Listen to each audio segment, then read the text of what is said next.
Hello everyone, Dr. Polaris here. The sauropods are among the most famous of all dinosaurs, instantly recognisable for their very long necks and enormous size, with some species being the most massive terrestrial animals to ever live. Many were orders of magnitude larger than the biggest land mammals of today, although they certainly didn't start off this way, with the first sauropodomorphs that appeared during the Late Triassic being small and modest. Indeed, early genera such as Berriasian and Eoraptor were comparable to small domestic dogs in size and would have strongly resembled basal theropods, given their bipedal stances and slender, agile builds. However, as detailed in a previous video on sauropodomorphs, these animals expanded in body size as the Triassic went on, and shifted from being generalist omnivores to more specialised herbivores. Many species remained bipedal, such as Plateosaurus and Massospondylus, although near the end of the period, some forms had become comparable to modern African bush elephants in mass, and were transitioning to fully quadrupedal postures. These tended to be derived members of the clade Sauropodiforms, which were close relatives of crown group sauropods. Notable examples included the genus Melanorosaurus from Norian Age deposits of South Africa between 216 and 201 million years ago. Measuring about 8 metres or 26 feet long and weighing 1.3 metric tons, this large animal possessed a robustly built skeleton with heavy limb bones, which were similar to those of crown sauropods, and indicate that Melanorosaurus was probably fully quadrupedal. A similar animal, Bliconosaurus, also from late Triassic South Africa, was another bulky quadruped, although it's only known from very partial hind limb bones. As such, this genus is quite poorly understood, and has sometimes been classified as a very basal true sauropod, although it probably lies outside the crown group. A thankfully better known family of sauropodiforms that reached even greater sizes were the Lesemsaurids. First appearing in the late Triassic about 218 million years ago and persisting into the early Jurassic, these were the first truly massive sauropodomorphs. The type genus Lesemsaurus, which was native to Argentina circa 210 million years ago, is thought to have reached 10 to 12 metres or up to 39 feet long and weighed over 7 metric tons, and possibly tipped the scales at up to 8 to 10 tons. This is comparable to very large African bush elephant bulls. This would have made Lesemsaurus a slow-moving obligate quadruped, with the limb bones being highly robust in order to support the animal's weight, as in crown sauropods. However, unlike those more derived animals, the legs of Lesemsaurids were not pillar-like, with the forelimbs still held in a flexed position like earlier sauropodomorphs. This would have given these animals a somewhat bow-legged posture when walking, which has been confirmed by evidence from contemporary fossil trackways.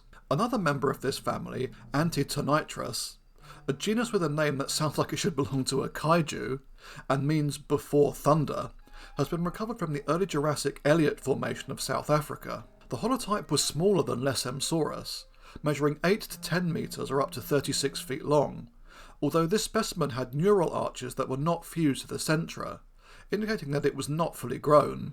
This genus gives us an interesting look at a transitional form between basal sauropodomorphs and crown sauropods. Like Lesemsaurus, it was quadrupedal, with forelimbs that were almost the same length as the hind limbs. The wrist bones were broader and thicker than in earlier forms in order to support the animal's greater weight, although the front feet were quite flexible and could still be used for grasping plant matter. In more derived sauropods, the front feet were locked into a permanently pronated position, being incapable of grasping, and were heavily adapted for holding up the massive bodies of these animals. The largest member of this family, Ledumahadi, was also native to early Jurassic South Africa, just after the end Triassic extinction event. Weighing up to 12 tons, it also lacked the pillar-like legs of true sauropods, and may have been close to the upper size limit for basal sauropodomorphs. Identifying the exact dividing line between sauropods and more basal forms is very difficult, especially given the paucity of the fossil record as regards potential transitional genera. Some examples would include Gongtianosaurus from the early Jurassic of China, a 14 metre or 46 foot long animal with elongated forelimbs equipped with short phalanges, which are a typical trait of the crown group. Another transitional genus, Isanosaurus from Thailand, may be a very basal sauropod, although it's known from very scrappy remains. Importantly, this animal's legs were pillar-like, as indicated by the robust and straight thigh bone, while the processes on the femur were reduced, making the forelimbs relatively lightly built. both of which were characteristic features found in later sauropods. Other important anatomical developments included increasingly small skulls, proportionally longer necks, and the ability to grow to even more massive sizes. The most basal of the sauropods proper are represented by animals such as Chinchakiangosaurus from the early Jurassic of China circa 201 to 199 million years ago. Like earlier sauropodomorphs, this 12 to 13 metre long genus possessed cheeks, which were lost in more derived forms, although it did have many classic features of crown sauropods, such as a bony plate that lined the tooth row that was thicker towards the tip of the snout, helping to keep the teeth in place. This broader set of jaws allowed for greater bulk feeding, enabling these animals to consume larger amounts of foliage. Other basal sauropods included the Indian Cotosaurus, which possessed a bony club at the end of its tail, which was probably used for intraspecific combat, as well as the more modestly sized Volcanodon from Zimbabwe, which represents one of the more complete early forms. By around 184 million years ago, the clade Eusauropoda had developed, which includes all of the most famous and truly massive so-called thunder lizards. Eusauropoda can be defined by a series of anatomical features that are all related to gigantism, including the development of wide U-shaped jaws to help these behemoths scarf down huge quantities of vegetation without chewing, aided by the loss of fleshy cheek-like structures to increase the gape of their open mouths, in addition to an increasingly retracted position for the nostrils that became closer to the top of the head, as well as a slow, deliberate graviportal movement. Their feet had also become semi-digitigrade, with most of the animal's weight concentrated on the middle of the foot, unlike the fully digitigrade theropods and earlier sauropodomorphs. Basal members of this clade included the oddly short-necked Shunosaurus from the late Jurassic of China, a very common member of the Dashanpu fauna between 161 and 157 million years ago. This genus was a low-browsing herbivore that measured about 9.5 metres or 31 feet long and possessed a club at the end of its tail, which was topped by two small sharp osteoderms. It lived alongside the diverse and successful genus Omeisaurus, another basal eusauropod that produced up to 8 known species, which varied greatly in size, from the 18 to 20 metre or 59 to 66 foot long and 9 ton O. tianfuensis, to the much smaller O. jungxiensis, which was about 46 feet long and weighed 4 tons. It was a long-necked and relatively slender animal, with the various species being high browsers that fed at different levels of the tree line. These features were typical of the family Mamenchisauridae, of which Omeisaurus was probably a basal member.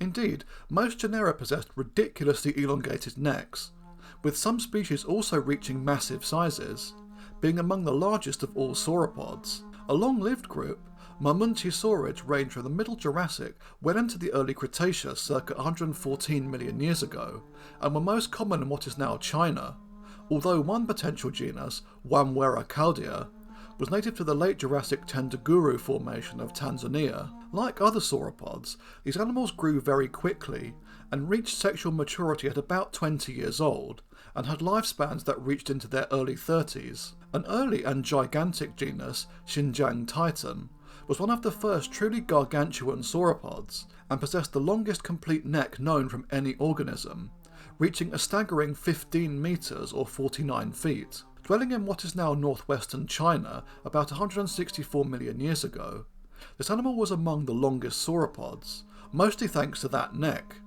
measuring between 30 and 32 metres or up to 105 feet long, while it's been estimated to have weighed around 40 tons. In life, it must have been a very high-browsing herbivore, being able to feed on foliage that was completely out of reach to all other dinosaurs. Recent phylogenetic studies have found that the 6 species assigned to the type genus of this family, Mamenchisaurus, may have been unrelated to each other, and probably warrant being placed in their own genera. All possessed the extremely long necks typical of the family, and ranged greatly in size, which shouldn't be surprising considering that they may not be part of the same genus. The largest and most impressive of these was M. sinocanadorum, which has sometimes been thought to be among the largest of all sauropods, with 2 massive and currently undescribed vertebrae, perhaps indicating an overall length of up to 35 metres or 115 feet long, and a mass of between 60 and 80 tons. However, the attribution of these to Sinocanadorum has been questioned, with this species probably being comparable to its close relative Xinjiang titan in size at about 30 metres at a maximum. Still a very good size for a sauropod. Mamenchisaurids died out during the Early Cretaceous roughly 114 million years ago, with the last known forms native to China and Thailand. Another group of eosauropods, the Turiasaurians, could also reach very large sizes, but possessed quite different builds, being notably stockier and more robust with far shorter necks.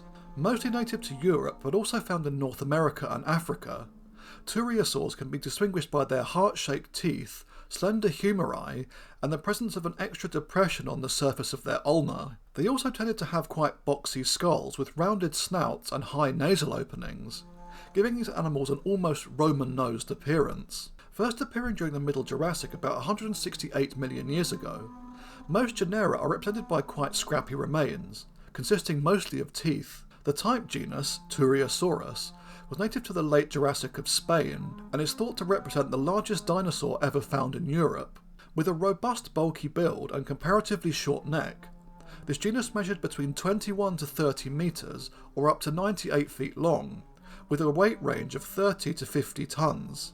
Remains of an even more massive Turiasaurian have been uncovered from early Cretaceous age rocks of the Angeac-Charente bone bed in western France, but these have not yet been formally described. Other members of the group were significantly smaller and migrated to North America, where they developed into the genera Moabosaurus and Mierosaurus, which were among the last surviving members of Turiasauria. Both were modestly sized animals at about 10 metres long and were endemic to the western United States, with Moabosaurus being a contemporary of Utahraptor and was one of the last North American sauropods before a long hiatus that ended with the arrival of Alamosaurus during the Maastrichtian. By around 174 million years ago, the lineage Neosauropoda diverged, which contained all of the most famous and iconic genera of sauropods, thriving during the Late Jurassic and right up until the KPG extinction event. In conclusion then, the rise of and great success of the sauropods was tied to a series of key anatomical features that developed gradually over the course of tens of millions of years. Crown members first appeared during the Late Triassic, before the extinction event at the end of the period, and seem to have survived relatively unscathed into the Early Jurassic, where these animals thrived due to the demise of other Triassic megafaunal herbivores, developing pillar-like limbs, reduced phalanges on the front feet, weight-bearing digitigrade hind feet complete with cushioning fatty pads, and broad U-shaped mouths useful for gulping down plant matter, in addition to their hollow bones, systems of air sacs, and R-selected reproduction that involved laying significant numbers of small eggs rather than the lengthy pregnancies of the larger Cenozoic land mammals that produce singular offspring. Sauropods were very well adapted for life lived at gigantic sizes, more than all other terrestrial animals. The most massive forms would appear during the Cretaceous within the clade Neosauropoda, although that story is best left for another time. Thanks for watching everyone. The next episode will be covering the impressive temnospondylus, the probable ancestors of modern least amphibians that were highly diverse during the Carboniferous, Permian and Triassic. See you again soon. Cheerio.